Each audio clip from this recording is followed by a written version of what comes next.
Ağdaşda vəzifəli şəxsləri şantaj edən 2 nəfər həbs edilib.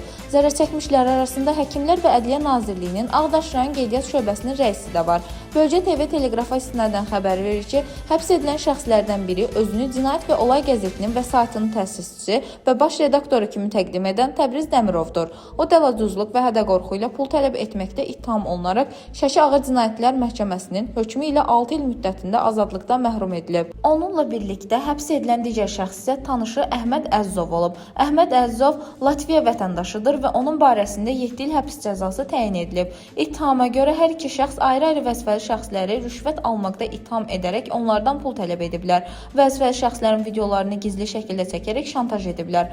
Məlum olub ki, Təbriz Dəmirov arvadından boşanmaq üçün qeydiyyat şöbəsinə müraciət edib. Lakin arvadı ölkədə olmadığı üçün boşanma mümkün olmayıb.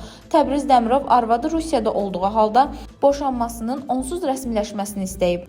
Buna görə də şöbənin rəisi Teymur Mustafayevin işçisi mətanətə rüşvət verib. Daha sonra həmin məlumat və görüntülərlə Teymur Mustafayevi şantaj edərək ondan pul tələb ediblər. Əvvəlcə razılıq əldə etmədiklərinə görə hazırladığı videonu prokurorluğa göndəriblər. Lakin cinayət tərkibi olmadığı üçün işə xitam verilib. Bir müddət sonra Dəmirov və Əzzov rəisi yenidən şantaj ediblər və ondan 2 dəfə 1000 manat pul alıblar. Şantaj edilənlər arasında Ağdaş rayon mərkəzi xəstəxanasının laborantı da olub. Onlar xəstəxanaya gedərək həkimlərin özləri şirinlik təklif ediblər. Prosesi lentə alıb, daha sonra onlardan pul tələb ediblər.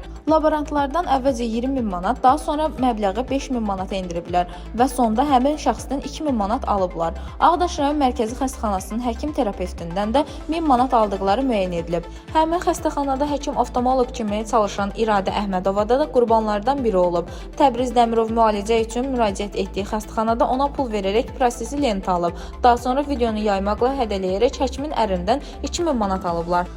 Təbriz Dəmirov ifadəsində bildirib ki, hadisələrdə əsas günahkar Əhməddir.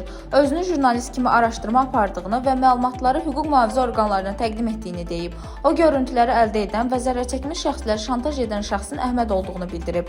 Həmçinin Əhməddən qorxduğu üçün onun dediklərinə razılaşdığını qeyd edib. Zərər çəkmiş şəxslərin ifadələrindən məlum olub ki, Əhməd Əzzov Ağdaş şəhərində müxtəlif şəxslərin adından dövlət orqanlarına əsassız müraciətlər və şikayətlər göndərən, dövlət qurumlarının rəhbərlərini və əməkdaşlarını şantaj etməyə meyilli şəxs kimi tanınıb.